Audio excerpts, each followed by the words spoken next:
Hi everyone on Instagram Live and on Facebook Live. We'll get going in 1 minute. We're just waiting for more of our wonderful viewers to join us. We have an amazing topic this evening, if I say so myself. So hang in there. Let's see who's joining us over here. Miriam, nice to see you. Hey Ronnie. Okay, we have a big topic tonight. We'll just wait for our Zoom class because that's our main focus, our Chazak New York City class. And then we'll be able to pop it into different places. So bear with us another few moments.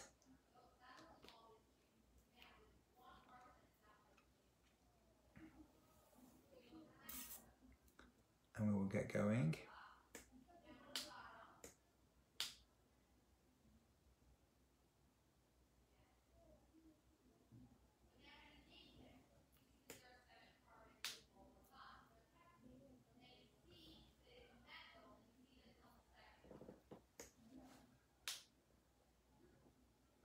One more moment.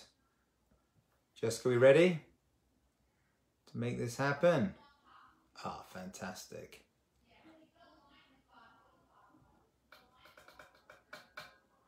Okay, we ready, Jessica?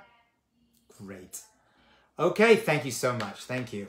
Thank you, Jessica, for that. Welcome, everyone, to what I consider to be one of the most fascinating topics that, I'm asked a lot of questions. One of the biggest questions which I get asked will be discussed today, and we're going to give one potential answer to what is probably considered the most difficult question, theological question in Jewish thought. And the discussion this evening is reincarnation. Have I seen you before? Have we been here before? What is the Jewish view on reincarnation? So I'm going to start by saying something which is, pretty extraordinary, and you won't really hear me say this too much in any other class. And this is the very important opener. If I don't say this, some people get very upset when discussing this topic. So the key over here is everything I'm telling you tonight, you don't have to believe. Reincarnation is not a principle of Jewish thought. You don't have to believe in it. You've got to believe there's a God. You got to believe the Torah was given to us by God. You got to believe in the prophets if they were canonized and revealed as true prophets. You got to believe that there is an afterlife. You got to believe the Messiah is going to come. You got to believe in resurrection of the dead. You may have to understand those topics, but you have to believe in all these are principles of our faith. However, tonight's discussion is what I can only describe as optional Jewish philosophical theological Torah. You don't need to believe it. And if you walk away from this entire discussion saying, that was interesting, this English rabbi who now lives in New York entertained me, but I don't believe a single word he said, it's totally okay. You have not gone against any Jewish principles at all. So that is a very important opener. Having said that, this idea of reincarnation was called in Hebrew Gilgul Neshamot, which means the cycle or the wave of souls coming back into this world again and again. That is different to resurrection of the dead. That is a principle of Jewish thought. According to Maimonides, the Rambam, it is the 13th principle of Jewish thought. That you have to believe. But this idea that a soul comes back again and again in different bodies for reasons which we will discuss, but ultimately we're never going to know God's plan when it comes to why, how, where, and when a neshama, a soul, can come and should come into this world. As I was talking, I don't know why, it just popped into my head, it happens. I will mention that we're going to discuss a lot of other topics that may be connected to this one. One of the biggest ones we'll see in a moment is why bad things happen to good people. As we call in Hebrew, tzaddik v'ralo. Why do bad things happen to good people? That's one topic we're going to talk about in a moment. Another is converts. I've had the honor, the tremendous honor of working with Geirim, working with converts over the years, the 20 years I've been working as a rabbi. I've been on Bet Din a couple of times. I've been present. I've worked with converts. Just recently, I performed a wedding. I'm very much involved in that world. People always ask, where do they come from? Why do these people who could do whatever they want to do, are fine as they are, why do they need to convert to Judaism? This topic of reincarnation may actually shine a light, possibly, if you believe in this, and it is Kabbalah. We're following mystical thought. The Kabbalists, including the Rabbeinu Bachaya, the Ramban, Nachmanides, not the Rambam. The Rambam did not speak about this topic. He didn't know about it. He didn't discuss it. He never believed in it. We can assume he was from the rationalist school of Judaism. But from the Kabbalist school, it's spoken about endlessly. They make a big deal out of it. And we're going to see that not only will we hopefully understand why bad things happen to good people, we may also understand, my dear friends, how and why a convert may want to enter the Jewish people. If I forget, do remind me in the comments, if I forget later on, to delve into that. So let's begin at the beginning. And one of the main proponents and explainers of the idea of reincarnation in Jewish thought is the great Kabbalist, the Arizal. And he wrote a book called Shar HaGilgulim, the Gate of Gilgulim, of Reincarnation. And his introduction, it's actually a very thick book. He actually buy it in English as well. Pretty complicated read, actually. But in his introduction, he gives 3 reasons, according to Kabbalah, according to mystical Jewish thought, why a person would actually get reincarnated. Now, once again, what are we talking about over here? That a person is made up of body, guf, and neshama, and soul. And that soul lives forever. It is from God. God breathed it into Adam, and that soul is not able to be destroyed. The body is, however, according to the Kabbalists who discuss this topic, which most do, the soul, after it has finished its residence in the body for 80, 90, 120 years, whatever it is, for reasons which we'll see, God decides in his great wisdom that this neshama, this soul, needs to re-enter another body at a future time. That is what we're talking about over here. That God will put the neshama from a past individual. It could be months, years, centuries later. And we'll see a couple of examples the Kabbalists give to implant that soul into that person at a future generation. I'd like to give you, based upon the writing of the Arizal, 3 reasons why God may decide to allow a soul to be reincarnated and to come back into this world. And the 3 reasons are, number 1, repairing spiritual damage through a transgression in a previous life. So a person in a previous life may have made a mistake. This mistake may have been very big. It could have been small. We're not told. Usually it's pretty big stuff if God is schlepping them back. And they weren't able, for whatever reason, to do teshuvah, do repentance between them and God, or more likely, between them and another person, in order to wipe away that sin. And so this person leaves this world with that sin still intact and weren't able to do teshuvah, repentance, which would, by the way, have wiped away that sin completely. And we know that there's something called Gehenna. There is a 12-month cleansing period that a person, that a soul goes through after they die, which is represented by Kaddish, the Kaddish prayer that is said for 12 months. And says the Arizal, even the Gehenna that a person goes through after leaving this world, I won't say hell because that's not a Jewish concept, this kindness, says the Arizal, that God gives the soul to purify itself because it wasn't able to do it during its lifetime, doesn't wipe away the sin.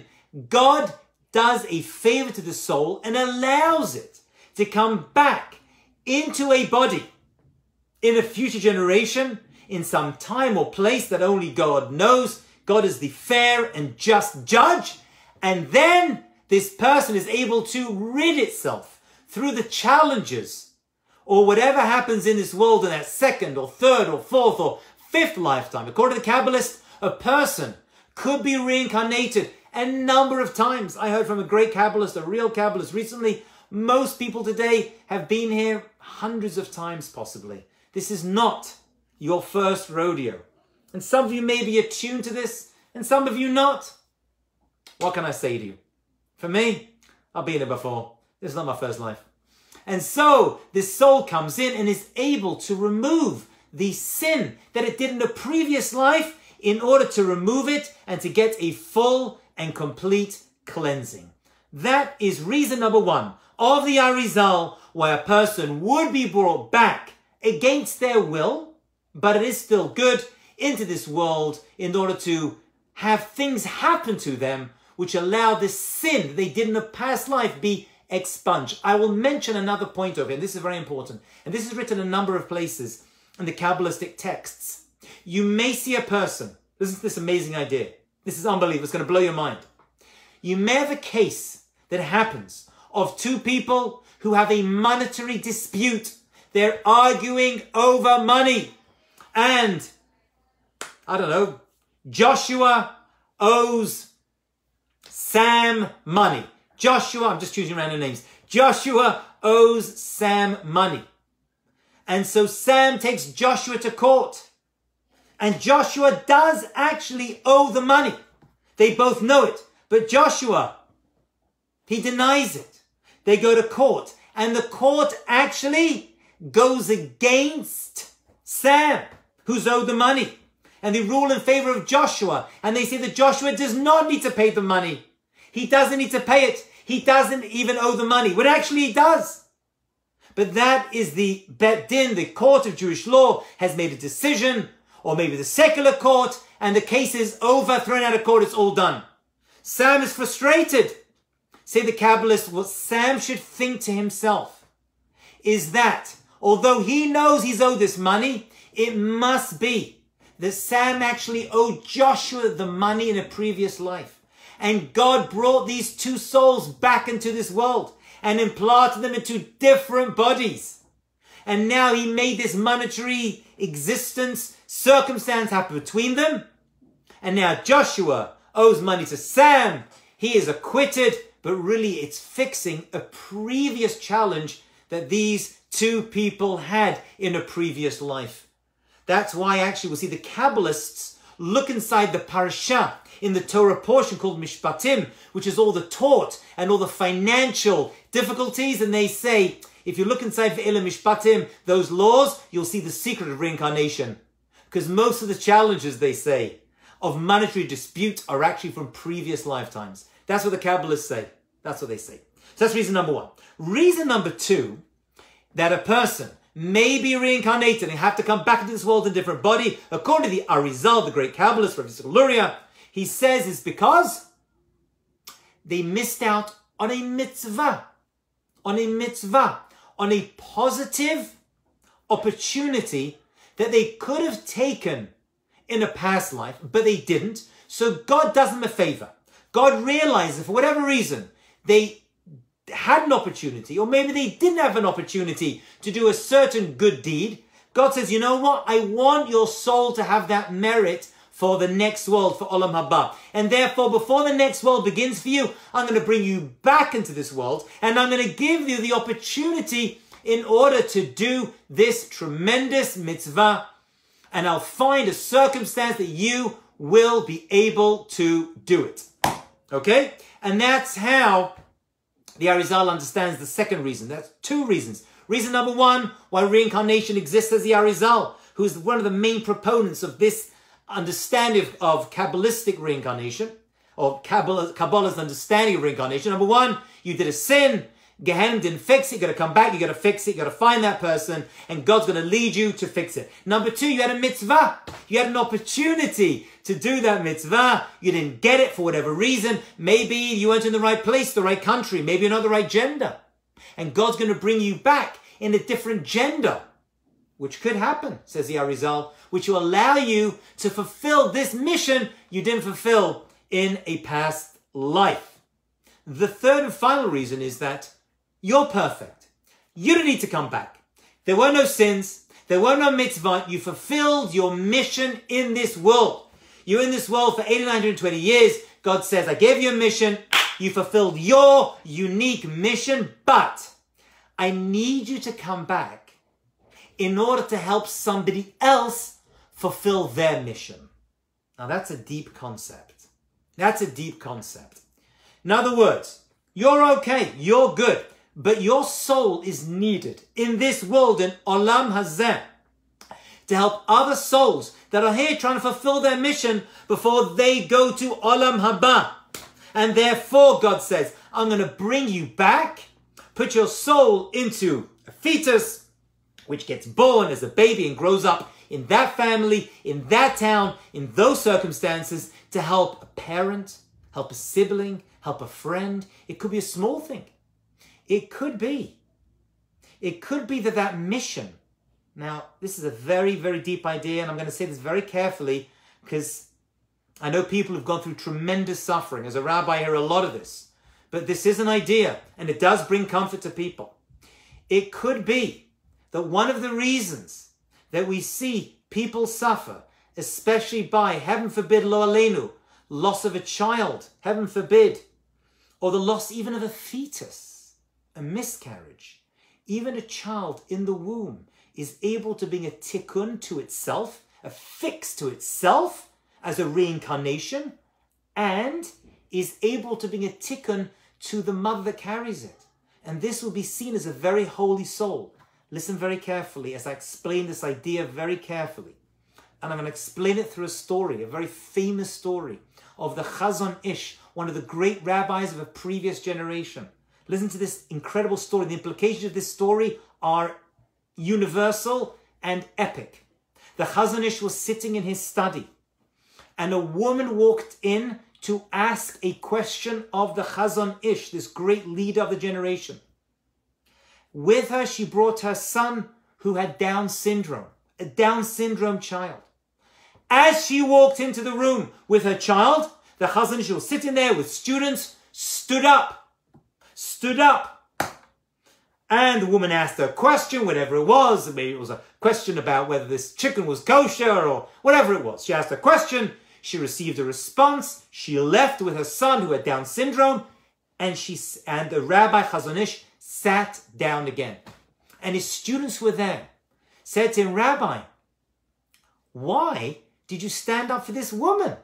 Usually people stand up for you as a very elderly individual. Why did you stand up for this woman when really... And the Chazon Ish said the most famous, powerful words. He said, I was not standing up for this woman. I was standing up for her Down syndrome child. And they were like, why? He says, I'll tell you why. Because the soul of this child must be extremely holy and special.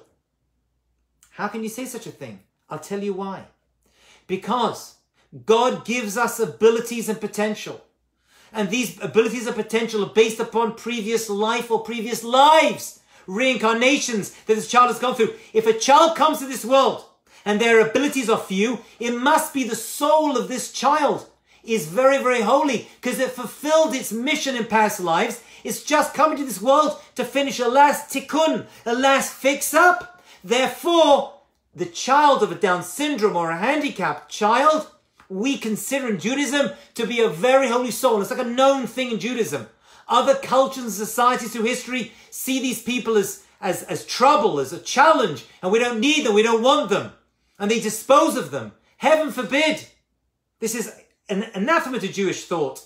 Such a child, such a holy soul, a miscarriage, lo aleinu, which are common, a Down syndrome child, these are holy souls that God is allowing, according to Kabbalah, according to this idea of reincarnation. If you buy into reincarnation, as we started this talk with, it allows this child to just fulfill its last few moments of tikkun, of challenge, before it goes to its eternal bliss in Olam Haba, in the future world.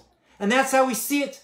So maybe the child is perfect, it's good, it's holy, but it's there to fix up a small thing it didn't have, because even one moment of life in this world is precious. Even if a person is on a ventilator, even if the person's in a coma, even if the person is a fetus in the womb, it is special, it is holy, it's getting a tikkun. And it's not a coincidence, this is also crucial for this discussion, that it happened to the people who are associated with the soul, who lo aleinu, heaven forbid, had to deal with this. But it must be we're dealing with very holy souls. And this is all learnt out from the concept of reincarnation, which takes us to our next piece.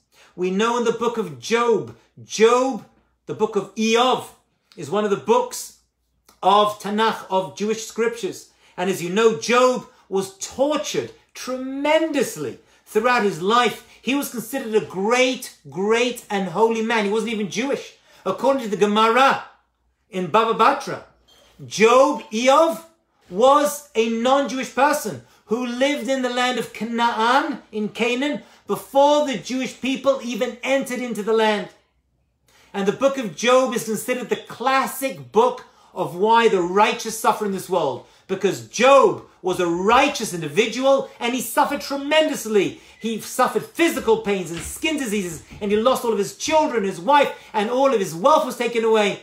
So when people want to find reasons to understand why the righteous suffer in this world, one of the places we go to is the book of Job. It's a very difficult book to understand without the commentaries. I have a book over here. Someone bought it for me. Art Scroll has a wonderful, thick, new compendium of understanding it. Anyway, during the book of Job, a number of individuals approach him, friends of his come to him and try to help him understand his suffering. Because he was in pain and he was angry, which is understandable. It's okay to be angry with God. It happens. And each one of them came forward with various reasons of why Job was suffering. And their reasonings were not so nice. You must have sinned in a previous life. Maybe you aren't so good in this life. And they really gave terrible reasons to him. Eventually, Eliphaz, I think, came to him, one of the last friends, came to him and gave him an explanation of why he was suffering. And he said to him, behold, God does all these things with man 2 or 3 times. Say the commentators, the Kabbalists understand this verse to say that, you know what, Eov? You're never going to understand why bad things happen to good people. But God decides it and it must be good. However, Eliphaz said to him, he said, it must be that you're fixing up a problem from a previous life, Eov, Job. That's why you're suffering. Interestingly, all the other friends that came to Job, who gave him reasons why he was suffering, all of them he argued with, and he got angry with, and he fought with them, and he shouted at them. But this last one, Eliphaz, when he gave this answer, Job is silent.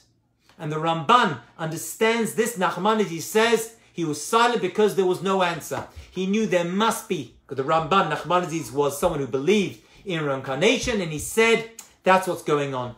Over here, Job realized he was suffering in this world because of previous lives that he went through. And in this life, he was good, but he had to fix some previous problems that he went through in a previous life. And that's why he was suffering in this world. Now, everything I've just told you about people who go through challenges, we don't approach people when they go through suffering and say, oh, it must be a previous life. Suffering is an emotional thing, and trying to give a rational answer may not suffice. And therefore, it's not up to we just give love to these people and we comfort them and we actually don't say anything. The halacha, the Jewish law is when a person is an avel, when they are mourning, you keep your mouth shut. But philosophically, when a person goes beyond the emotional, we can look back and say, it could well be that this actually was a previous life, and what you're going through in this world is there to fix up a past life, an opportunity which you didn't fulfill in a past life, or some goodness. And that's why you've come back as this person. As we said, even the Arizal says, a person can even come back as a different gender. Okay, there's even the book of Jonah. The Kabbalists look into the Torah and they look into the scriptures and they try to find stories which take on a better explanation using Kabbalistic ideas, especially the idea of reincarnation. And we know Jonah was a prophet, a very holy individual.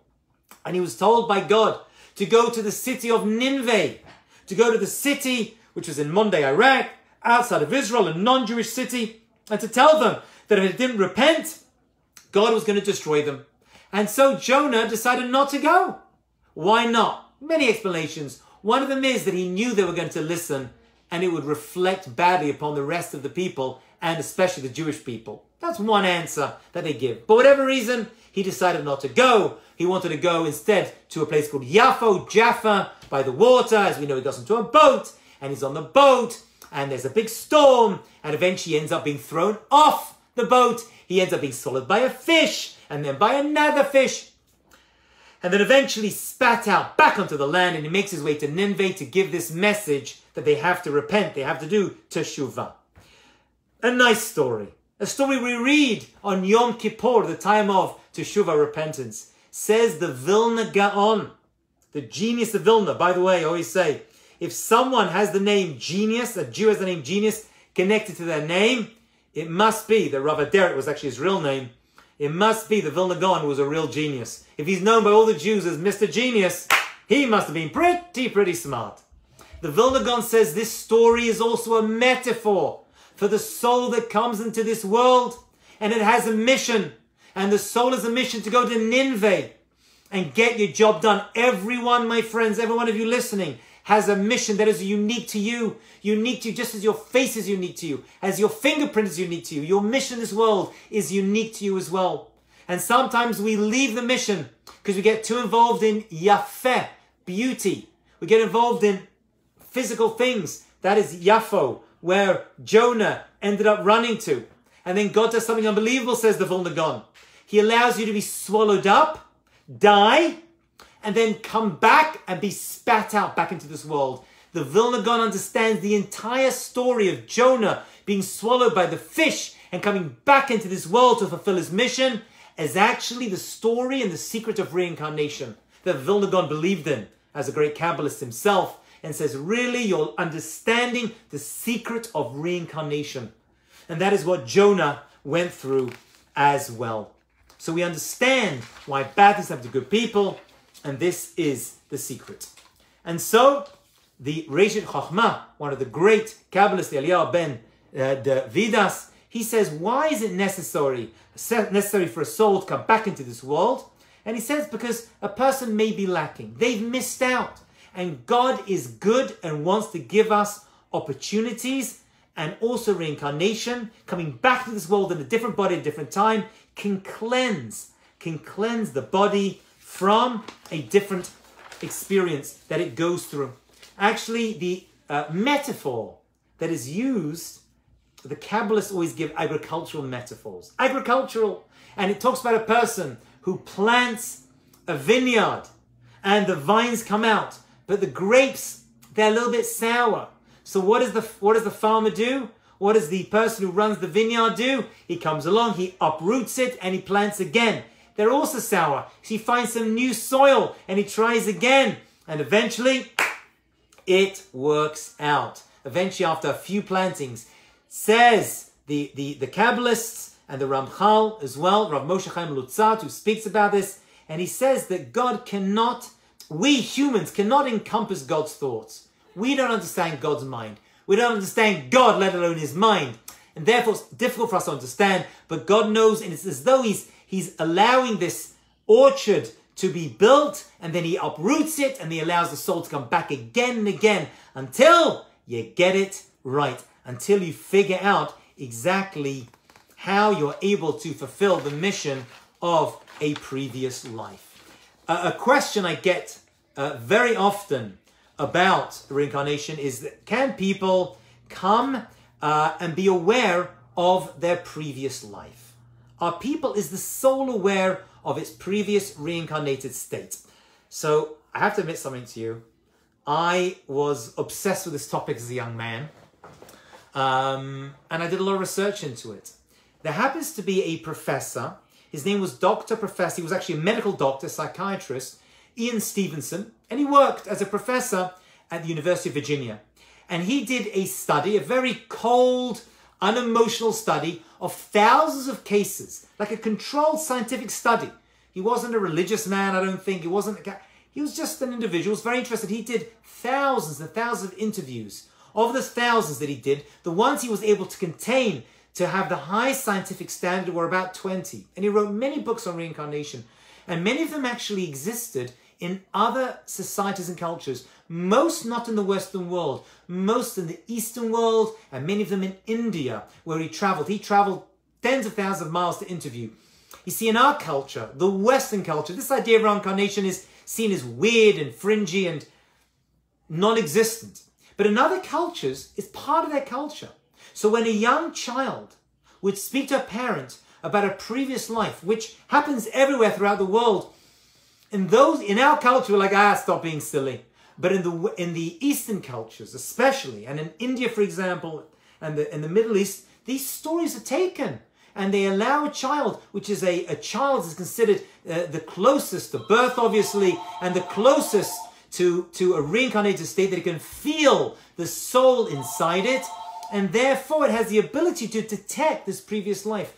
So when young babies in those cultures talk about, I've been there before, I've seen this, happens to be in those cultures, it's accepted.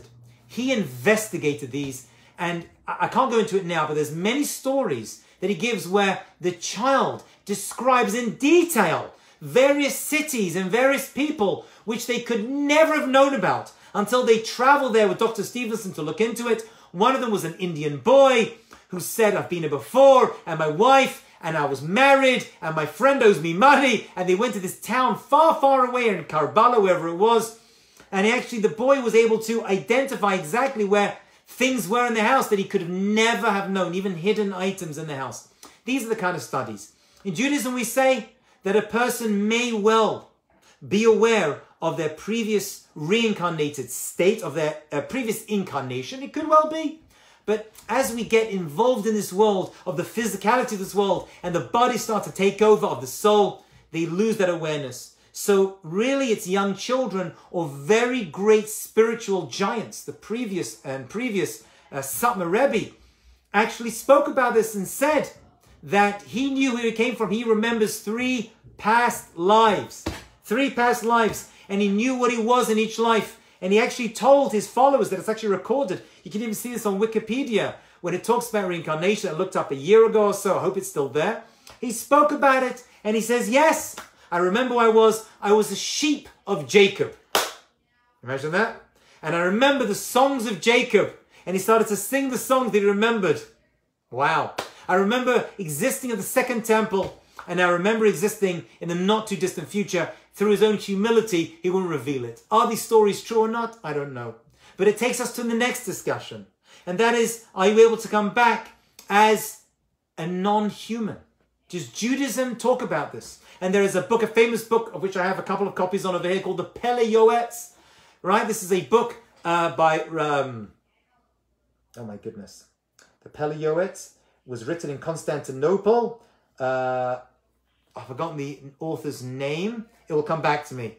But he talks about this. And he talks about reincarnation. And he actually goes into the idea of people coming back into various animals. Into various animals. Why? We don't know. He actually lists the various reasons and causes why a person may come back as an animal. But he gives various reasons. There's this story in Jerusalem. Again, I can't prove any of this. As we mentioned earlier, reincarnation is not a principle of Jewish thought. It's a voluntary, optional area of Kabbalah. If you want to believe in it, you can. If not, not. I happen to believe in it. But the Pele Yoetz says the following words. He says that a person may come back as an animal based upon a various occurrence that happened to it in a previous life. And in Jerusalem, it's spoken about that we have seen many cats walking around Jerusalem. Some say, well, the British were there was a mouse problem, they introduced cats, and some say no. Many holy souls come back as cats. I remember this story I heard in yeshiva 30 years ago. It's one of these famous yeshiva stories, right? If it's true or not, I don't know. But the story is told of a man who was saying Kaddish for his father who just passed away. And whenever he was saying Kaddish, a cat entered into the yeshiva or near the window where he was and sat down for the Kaddish, stayed. As soon as he finished Kaddish, the cat disappeared. And it happened every day for weeks or months, whatever it was. And this man was fascinated. And he went to his rabbi, a big Kabbalist who was the head of the yeshiva. And he said to him, tell me, is this cat the soul of my holy father that died I'm saying Kaddish for? And the head of this yeshiva, this Kabbalistic yeshiva, said, maybe this cat has inside it a spark of your father's soul. But then again, maybe it's just a cat. Who knows? We don't know. Can people come back in animal form? Yes. And the Kabbalists say, one of the mitzvah we have on Shabbat is to eat fish. Dag bedag. Dag, which is Dalet Gimel, 3 and 4, as 7, we eat on Shabbat. And the reason is because fish is good and it tastes good and it adds tremendous honor to the Shabbat. But the Kabbalists say because holy souls are invested specifically into fish. Why fish is another discussion, not for now. I could give a whole talk just on fish. They're not affected by the Ayin Hara. They live below the surface. And by eating fish on Shabbat, when you're eating the meal as part of the mitzvah, you're able to elevate the soul inside that fish by eating the fish on Shabbat as part of the Sudah, or part of the meals of Shabbat. It said, the Arizal would only eat meat on Shabbat. Shabbat was the only time he felt he had the ability to lift up the holy souls and sparks that were deposited into those bodies, that would be lifted up, that would lift them up as they would be invested into those meats or that fish on Shabbat. Again, how do we understand these things? I don't know. That's the way I understand it. The Kabbalists go even further, and they say that great Jewish people have a chance to come back into this world, as we mentioned, to help other people. And Moses and Aaron, those two great holy brothers, Moses the greatest prophet and Aaron the high priest, who we can imagine fulfilled much of their lives, the greatest prophet that ever lived and the great high priest. And yet, according to Kabbalah, they had to come back again.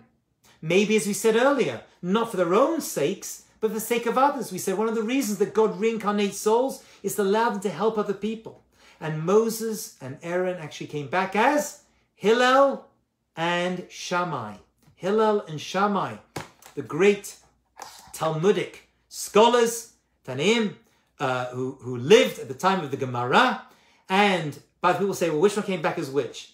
So Moshe, who gave us the Torah, who was judgment, he came back as Shammai, who we know is the strict one, who led with strong convictions. And Aaron, who was Rodef Shalom, who loved peace, he came back as Hillel, right? Because we know Hillel was one who loved peace. And when the convert came to him, he was able to take care of him in that way. So even great people come back.